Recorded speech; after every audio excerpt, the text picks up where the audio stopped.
Ce matin du 12 juin 2025, dans une petite ville de Normandie, l'imam Rachid Mansouri commet un geste qui va choquer toute la France catholique. Il jette aux ordures l'image de la Vierge Marie trouvée dans sa mosquée. Mais ce que vous allez découvrir dans les heures qui suivent va défier toute logique humaine. Car parfois, les gestes les plus incompréhensibles cachent les plus beaux miracles. Cette histoire vraie va bouleverser votre foi et votre vision de l'autre. Restez jusqu'au bout pour découvrir comment Dieu peut transformer un affront en bénédiction. N'oubliez pas de vous abonner et d'activer la cloche pour ne manquer aucun de ces témoignages extraordinaires. Sainte Thérèse de Lisieux, nichée entre bocages normands et vergers de pommiers. Une France profonde où les cloches de l'église Saint-Martin résonnent depuis le XIIe siècle, où les processions mariales rassemblent encore des centaines de fidèles chaque 15 août. Dans cette commune paisible coexistent depuis 15 ans deux communautés de foi, les catholiques, majoritaires et enracinés depuis des siècles, et les musulmans, arrivés progressivement pour travailler dans les entreprises agroalimentaires locales. Deux mondes qui se côtoient poliment sans vraiment se connaître. L'église Saint-Martin domine la place principale de sa flèche gothique centenaire. À 800 mètres, dans la rue des Tilleuls, la petite mosquée Al-Salam occupe un ancien garage transformé. Deux lieux de prière, deux communautés, un même Dieu adoré différemment. Rachid Mansouri, 52 ans, imam de cette mosquée depuis 8 ans, incarne la sagesse et la modération. Né à Alger, arrivé en France en 1995, ce père de 3 enfants a consacré sa vie à l'étude du Coran et au dialogue interreligieux. Les autorités locales le respectent, ses fidèles le vénèrent. Jamais personne n'aurait imaginé qu'il puisse un jour commettre un acte si provocateur.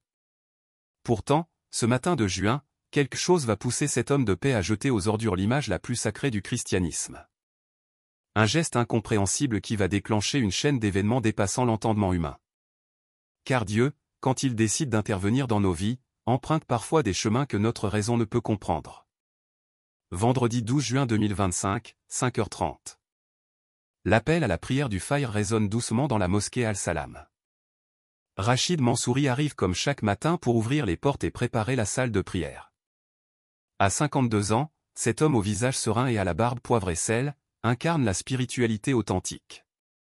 Il pousse la porte principale et allume les lumières. Tout semble normal.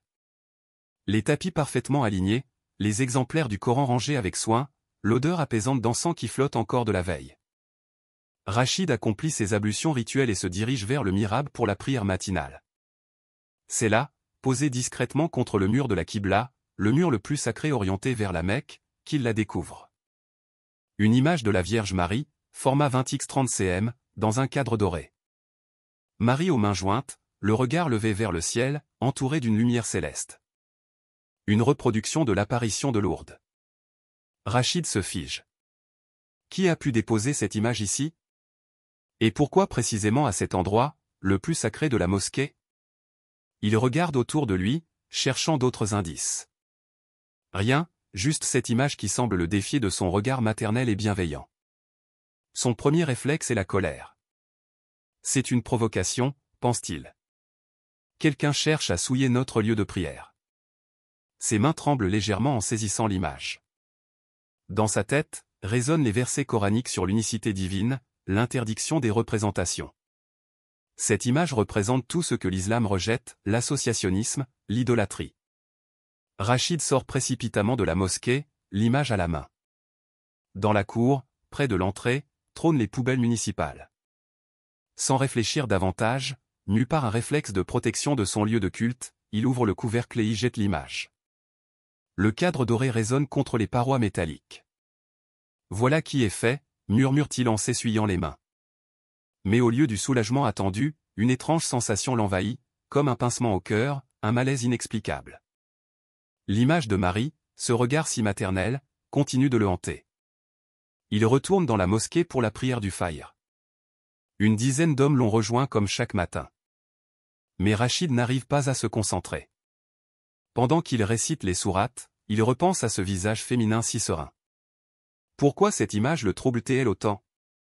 Après tout, il a fait ce qu'il devait faire en tant que gardien de la foi musulmane. La prière terminée, les fidèles repartent vaquer à leurs occupations. Rachid reste seul, troublé. Il repense aux cours d'histoire des religions qu'il a suivis à l'université de Strasbourg avant de devenir imam. Marie n'est-elle pas également vénérée dans l'islam? La sourate 19 du Coran ne porte-t-elle pas son nom? Mariam, la mère pure de Issa, Jésus, choisie par Allah parmi toutes les femmes. Cette réflexion le met encore plus mal à l'aise. A-t-il bien agi? Cette image était-elle vraiment une profanation? Ou autre chose? Il chasse ses pensées de son esprit. Un imam ne doit pas douter. Il a protégé sa mosquée. Point final. Pourtant, en sortant pour rentrer chez lui, son regard se tourne involontairement vers les poubelles. L'image de Marie gisait au milieu des ordures. Cette vision lui serre le cœur. Pour la première fois depuis des années, Rachid Mansouri doute de la justesse de ses actes. Il marche rapidement vers sa maison, rue des Églantines. Sa femme Fatima prépare le petit déjeuner. « Tu as l'air préoccupé, mon chéri », lui dit-elle en posant un thé à la menthe devant lui. Rachid hésite à lui raconter l'incident. Comment expliquer ce malaise qui l'étreint? Ce n'est rien, juste de la fatigue, ment-il.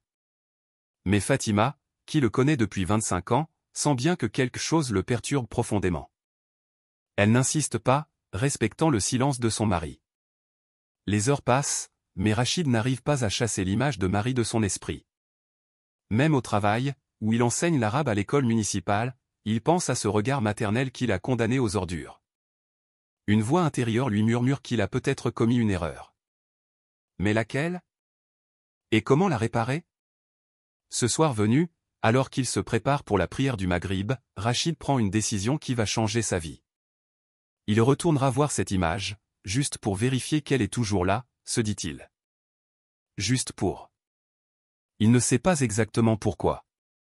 19h30, le soleil normand décline doucement sur Sainte-Thérèse de Lisieux-sur-Orne. Rachid Mansouri termine la prière du Maghrib avec ses fidèles, mais son esprit est ailleurs. Toute la journée, l'image de Marie jetée aux ordures l'a hanté. Une obsession qu'il ne s'explique pas. « Imam, vous semblez préoccupé ce soir », lui fait remarquer Moussa, un fidèle âgé de 65 ans. « Puis-je vous aider ?» Rachid force un sourire. « Merci, mon frère, ce n'est qu'un souci passager. Que Allah vous bénisse. » Mais au fond de lui, il sait que ce souci n'a rien de passager. Les derniers fidèles partent. Rachid ferme la mosquée et se dirige vers sa voiture. Mais au lieu de rentrer chez lui, il fait demi-tour et se gare près des poubelles. Personne ne peut le voir de la rue. Il sort de sa voiture, le cœur battant comme un adolescent pris en faute. Il soulève le couvercle de la poubelle avec appréhension. L'odeur des déchets le saisit mais il fouille délicatement. Ses doigts rencontrent le cadre doré. L'image est là, légèrement froissée mais intacte. Il la sort avec précaution et l'essuie avec son mouchoir. Sous la lumière du réverbère, le visage de Marie lui apparaît dans toute sa sérénité. Ce regard, pourquoi lui fait-il un tel effet? Rachid, homme de foi et d'étude, ne croit pas aux superstitions. Pourtant, il ressent quelque chose d'inexplicable en contemplant cette image. « Qu'est-ce que tu fais là, Mariam » murmure-t-il en arabe, utilisant instinctivement le nom coranique de Marie. « Pourquoi es-tu venu dans ma mosquée » Comme s'il attendait une réponse, il fixe l'image plusieurs longues minutes. Le silence de la nuit l'entoure, troublé seulement par le chant lointain d'un rossignol. Une pensée traverse son esprit. Et si ce n'était pas un hasard? Et si cette découverte avait un sens qu'il ne perçoit pas encore? Dans l'islam, Marie est célébrée comme la plus pure des femmes, celle qui a conçu miraculeusement le prophète Issa. Pourquoi l'avoir rejetée avec tant de violence? Rachid remonte en voiture, l'image posée sur le siège passager. Il ne peut pas la ramener à la mosquée, que penseraient ses fidèles? Mais il ne peut pas non plus la rejeter une seconde fois. Une idée germe dans son esprit. Sa grand-mère paternelle, Aïcha, décédée 10 ans plus tôt, lui avait souvent parlé de Marie avec respect et affection. « Mon petit-fils » lui disait-elle dans son arabe maternel, « Saïda Mariam est notre sœur en foi. Elle a porté un prophète comme nous portons nos enfants. Allah l'a choisie parmi toutes les femmes. Il faut la respecter. » Ces paroles oubliées ressurgissent soudain avec une clarté saisissante. Rachid roule lentement dans les rues désertes de sa ville. Il passe devant l'église Saint-Martin, imposante dans la nuit. Une idée folle lui traverse l'esprit, et s'il rendait l'image à sa place? Après tout, elle appartient peut-être à cette communauté chrétienne qu'il côtoie sans vraiment la connaître. Il se gare devant l'église et sort de sa voiture, l'image à la main. La porte principale est fermée, évidemment, mais il remarque une petite grille qui protège une statue de Marie dans une niche latérale. C'est le même visage, le même regard maternel que sur son image. « Pardonne-moi, Mariam, murmure-t-il en arabe. Je ne savais pas que tu venais en paix. » Il glisse délicatement l'image entre les barreaux de la grille, la posant au pied de la statue. Étrangement, ce geste lui procure un apaisement profond. Au moment où il s'apprête à partir, la porte latérale de l'église s'ouvre. En sort un homme âgé d'une 60aine d'années en soutane noire, le père Antoine Dubois, curé de la paroisse. Les deux hommes se figent, surpris de cette rencontre nocturne. « Bonsoir, dit prudemment le père Antoine. Puis-je vous aider ? » Rachid, embarrassé d'être pris en flagrant délit, de quoi exactement ? De bonté, de respect ? Balbutie, mon père, J'ai trouvé cette image dans ma mosquée ce matin. Je pensais qu'elle vous appartenait. Le prêtre s'approche et découvre l'image dans la niche. Son visage s'illumine d'un sourire ému. Mon Dieu, c'est l'image de Notre-Dame de Lourdes qui a disparu de notre sacristie il y a 3 jours. Nous pensions qu'elle avait été volée. Il regarde Rachid avec étonnement. Comment est-elle arrivée dans votre mosquée ? Je l'ignore, mon père. Je l'ai trouvée ce matin près du mihrab. D'abord, j'ai eu une réaction de rejet, mais quelque chose me poussait à vous la ramener. Cette confession spontanée le surprend lui-même. Pourquoi se confie-t-il à ce prêtre chrétien ? Le père Antoine observe cet imam qui lui rend spontanément un objet sacré chrétien. Monsieur l'imam, permettez-moi de vous remercier. Ce geste témoigne d'une noblesse d'âme qui m'émeut profondément. Il marque une pause. Puis-je savoir votre nom ? Rachid sourit, Rachid Mansoury. Et vous, mon père, Antoine Dubois ? Je suis heureux de faire enfin votre connaissance, même dans ces circonstances surprenantes. Les deux hommes se serrent la main avec une chaleur inattendue. Mon père, dit Rachid impulsivement. Cette image. Dans l'islam aussi, nous vénérons Mariam, la mère de Issa. Peut-être qu'elle voulait nous rappeler ce qui nous unit plutôt que ce qui nous sépare. Ces mots le surprennent. D'où lui vient cette inspiration soudaine ? Le père Antoine sourit, ému. Rachid, puis-je vous appeler Rachid ? Je crois que vous venez de prononcer les mots les plus sages que j'ai entendus depuis longtemps. Samedi 13 juin 2025, 7h. Marguerite Le Breton, 67 ans, retraitée et pilier de la paroisse Saint-Martin, arrive comme chaque matin pour fleurir la niche de la Vierge. Depuis 40 ans, c'est son rituel, déposer des roses fraîches au pied de Notre-Dame de Lourdes. Mais ce matin, elle découvre l'image retrouvée posée contre la statue. « Mon Dieu !» s'exclame-t-elle. Voilà notre belle image qui était perdue. Elle examine attentivement le cadre, remarque quelques égratignures, une légère odeur étrange, comme si l'image avait séjourné dans un endroit peu recommandable. Marguerite court à la sacristie et tambourine à la porte du presbytère. « Mon père, père Dubois, venez voir. » L'image de Notre-Dame est revenue. Le père Antoine, qui prenait son petit déjeuner en repensant à sa rencontre nocturne avec Rachid, ouvre sa porte avec un sourire complice. « Ah, Marguerite. » « Oui, j'ai appris qu'elle était revenue, dit-il prudemment. Dieu soit loué. Mais où était-elle passée et qui l'a ramenée ? Les questions fusent. Le père Antoine hésite. Doit-il révéler les circonstances extraordinaires de cette restitution ? Mon père, regardez, insiste Marguerite en montrant les légères détériorations du cadre. Cette odeur aussi, on dirait qu'elle a traîné dans les ordures. Son indignation monte. Qui a osé maltraiter Notre-Dame ainsi ? Le père Antoine mesure le danger de la situation. Si la vérité se répand, l'image jetée à la poubelle par l'imam, la communauté catholique risque d'exploser de colère. Marguerite, l'important, c'est qu'elle soit revenue. Ne nous préoccupons pas du reste. Mais Marguerite Le Breton n'est pas femme à lâcher prise. À 9h30, à la sortie de la messe dominicale, elle aborde Paulette Moreau, la présidente des Dames de Charité. Paulette, il faut que tu saches, notre image de Notre-Dame a été retrouvée ce matin. Mais dans quel état ? L'information circule de bouche à oreille parmi les fidèles rassemblés sur le parvis. Jeté aux ordures, tu imagines qui peut faire une chose pareille? C'est sûrement ces gens de la mosquée. Les suppositions les plus folles commencent à circuler. Bernard Lenoir, 58 ans, ancien militaire et membre du conseil paroissial, prend la parole. Mes amis, on ne peut pas laisser passer ça. Notre-Dame de Lourdes profanée, il faut porter plainte. Un murmure d'approbation parcourt l'assemblée. Le père Antoine, qui sort de l'église, entend ces éclats de voix. Mes chers paroissiens, calmez-vous. L'image est revenue, c'est l'essentiel. Rendons grâce à Dieu plutôt que de nourrir la colère. Mais ces appels au calme peinent à couvrir l'indignation montante.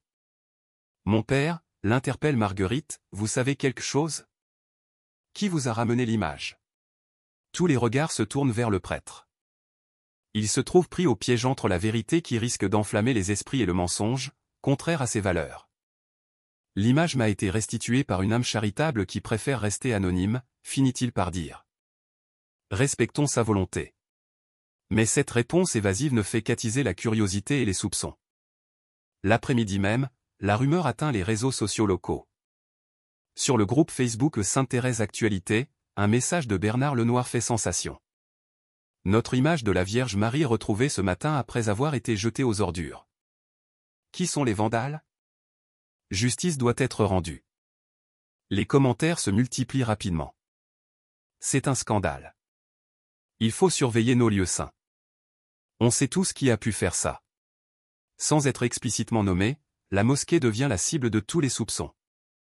Rachid, qui ne consulte pas les réseaux sociaux, ignore cette tempête qui se lève. Il passe une journée paisible en famille, apaisé par son geste de la veille. Sa femme Fatima remarque son humeur plus sereine. Tu as l'air soulagé aujourd'hui, mon chéri. Il sourit. J'ai réglé le problème qui me préoccupait. Mais dimanche soir, son fils Amine, 19 ans, étudiant en informatique, découvre les messages qui se multiplient sur Internet. Papa, il faut que tu vois ça, dit-il en montrant son écran. Les gens accusent notre mosquée d'avoir vandalisé une image chrétienne. Rachid lit les messages avec stupéfaction. Comment la situation a-t-elle pu dégénérer ainsi? Il réalise que son geste de réparation n'a pas été compris. Pire, sa communauté se retrouve accusée injustement. Mon fils, demain je dois parler au père Dubois. Il faut clarifier cette situation. Cette histoire vraie nous montre comment un malentendu peut diviser des communautés entières. Mais attendez de voir comment la vérité va transformer cette crise en miracle. Likez cette vidéo si elle vous plaît et partagez-la avec vos proches. Lundi matin, l'ambiance est tendue dans les rues de Sainte-Thérèse. Quelques regards en coin, des conversations qui s'arrêtent au passage des familles musulmanes. Rien de violent, mais une défiance nouvelle flotte dans l'air. La rumeur a fait son œuvre empoisonnée. À la mosquée, plusieurs fidèles abordent Rachid, imam, ont dit que nous aurions profané une image chrétienne. Que devons-nous faire? Rachid mesure l'ampleur du malentendu. Sa bonne intention s'est transformée en piège pour sa communauté. Il prend sa décision. Il ira voir le père Dubois et lui demandera de rétablir la vérité. Mais comment expliquer qu'il a effectivement jeté l'image aux ordures avant de la récupérer? Comment faire comprendre son cheminement intérieur sans passer pour fou? Car au fond de lui, Rachid commence à percevoir qu'il se passe quelque chose qui le dépasse. Cette image trouvée mystérieusement dans sa mosquée, ce trouble inexplicable qu'il a saisi, cette rencontre nocturne providentielle avec le prêtre. Et si tout cela n'était pas le fruit du hasard? Lundi 15 juin 2025, 14h30. Rachid Mansouri frappe à la porte du presbytère, le cœur lourd. Depuis 3 jours, les tensions montent dans sa petite ville. Les regards se font plus méfiants, les salutations plus rares. Il faut que la vérité éclate, même si elle doit le compromettre. Le père Antoine Dubois ouvre sa porte, le visage grave. Rachid, je vous attendais. Entrez, je vous en prie. Dans le petit salon du presbytère, entre les portraits de saints et les livres de théologie, les deux hommes s'asseyent face à face. Mon père, commence Rachid, la voix tremblante. Il faut que vous sachiez toute la vérité sur cette image. Ma communauté est accusée injustement et c'est de ma faute. Il marque une pause, rassemblant son courage. C'est moi qui ai jeté l'image de Marie aux ordures. Le père Antoine ne montre aucune surprise. Je m'en doutais, Rachid. Votre trouble l'autre soir était trop profond pour un simple passant qui aurait trouvé un objet perdu. Il se penche vers l'imam. Racontez-moi tout. Rachid se lance dans le récit complet. La découverte matinale, sa première réaction de rejet, le geste impulsif vers la poubelle. Un murmure d'indignation parcourt l'assemblée, mais le père Antoine lève la main pour réclamer le silence. Oui, j'ai jeté l'image de Marie aux ordures, continue Rachid, la voix brisée par l'émotion. Mais toute la journée, son regard m'a hanté. Car dans l'islam, nous vénérons Mariam, la mère du prophète Issa que vous appelez Jésus. Elle est Saïdatuna, Notre-Dame, comme vous dites. Il sort de sa poche un petit Coran écrit en arabe puis en français. Il lit, ô Marie, Allah t'a élu et purifié. Il t'a élu parmi toutes les femmes de l'univers. Le silence est absolu.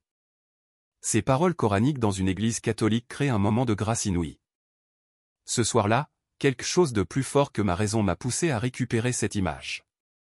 Et quand j'ai rencontré le père Antoine devant votre église, j'ai compris. Marie ne voulait pas nous diviser, elle voulait nous unir. Marguerite Le Breton, la dévote qui avait découvert l'image, se lève spontanément. Monsieur l'imam, votre sincérité nous touche. Pardonnez-nous nos soupçons. D'autres voix s'élèvent, nous vous pardonnons. Merci pour votre honnêteté. Bernard Lenoir, pourtant si véhément contre l'islam, reste debout et déclare, Monsieur Mansouri, il faut du courage pour avouer ses erreurs. Vous nous donnez une leçon d'humilité. L'assemblée applaudit chaleureusement. Rachid poursuit, galvanisé par cet accueil. Mais ce n'est pas tout. Depuis 10 jours, Marie continue de m'inspirer. Elle m'a donné une idée que je voudrais partager avec vous. Il marque une pause théâtrale. Et si nous construisions ensemble un jardin de Marie, un lieu où chrétiens et musulmans pourraient venir prier notre mère commune? Cette proposition audacieuse fait sensation. Un jardin interreligieux, murmure-t-on dans l'assemblée. Le père Antoine sourit. Rachid m'en a parlé hier. L'idée me semble inspirée par l'Esprit Saint lui-même.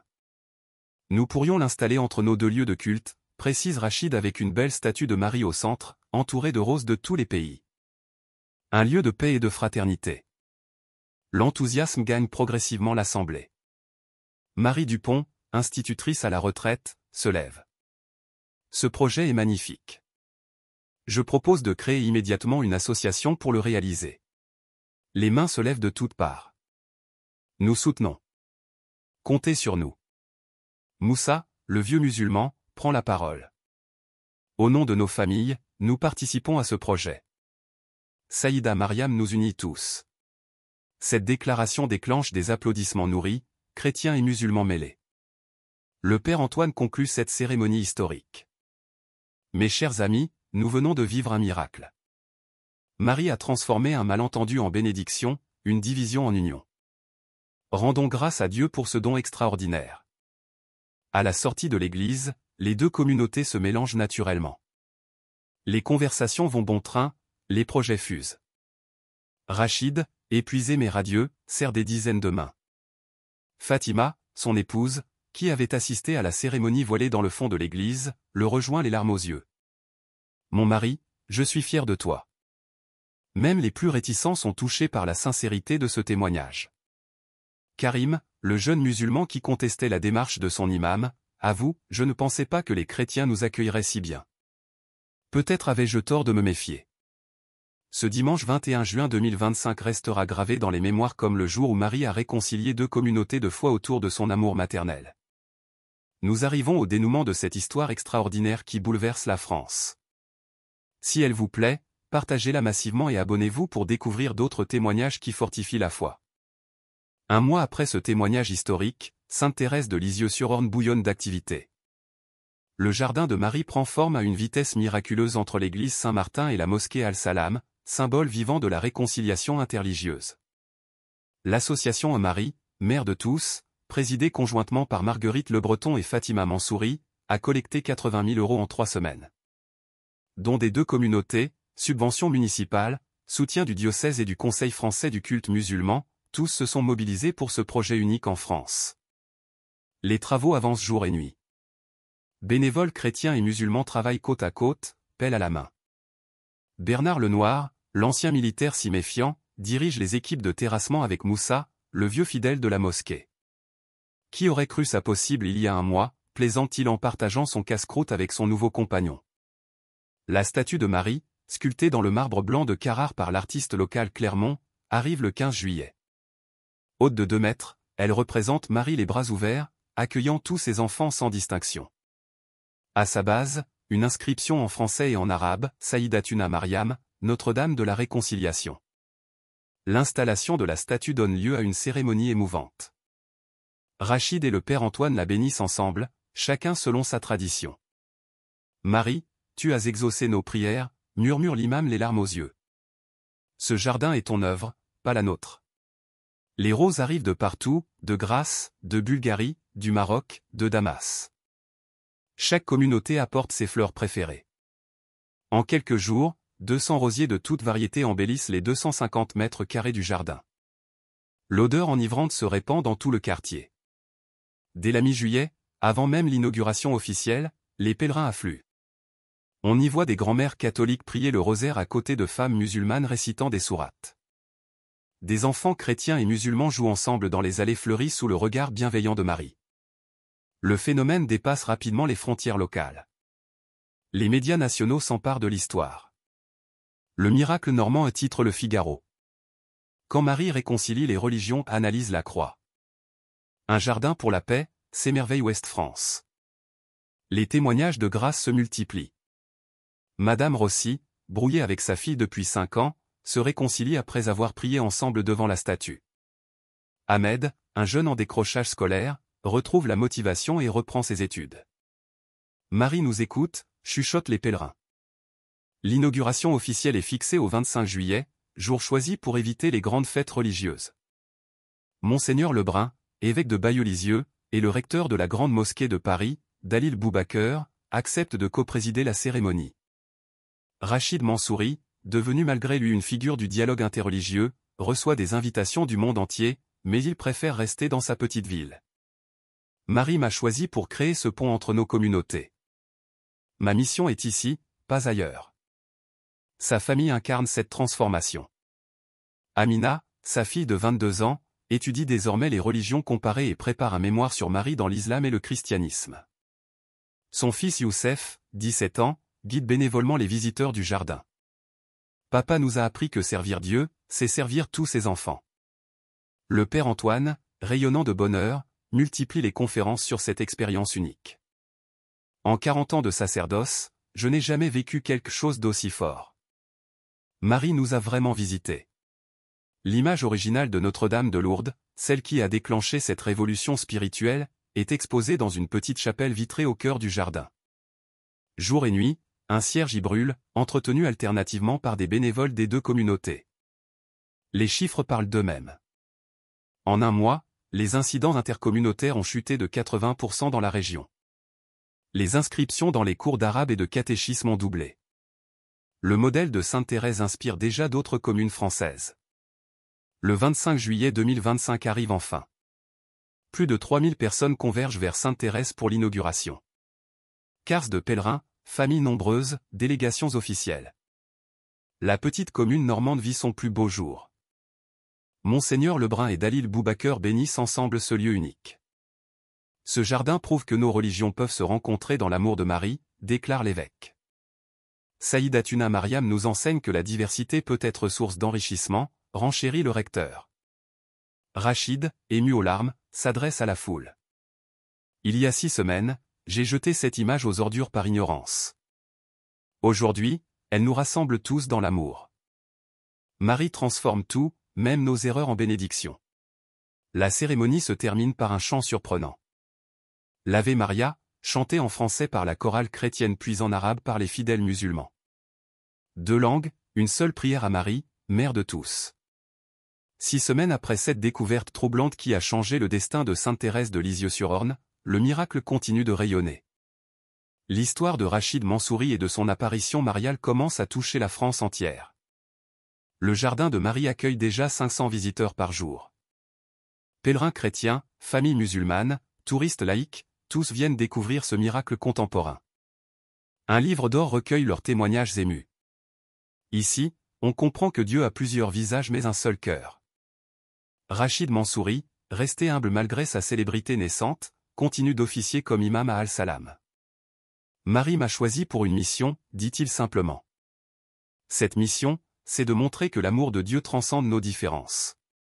Le père Antoine Dubois, devenu son ami fraternel, témoigne avec lui de cette expérience unique. Ensemble, ils écrivent un livre témoignage qui paraîtra l'automne. Marie nous unit, un imam et un prêtre racontent leur miracle. Les autorités religieuses suivent avec attention cette expérience inédite.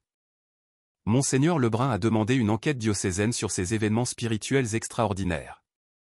Le Conseil français du culte musulman étudie ce modèle de dialogue interreligieux. Dans un monde trop souvent déchiré par les incompréhensions religieuses, sainte Thérèse de Lisieux-sur-Orne rappelle que l'amour divin peut tout transformer. Même un geste de rejet peut devenir, par la grâce de Marie, un acte de réconciliation universelle. Cette histoire extraordinaire nous enseigne une leçon éternelle.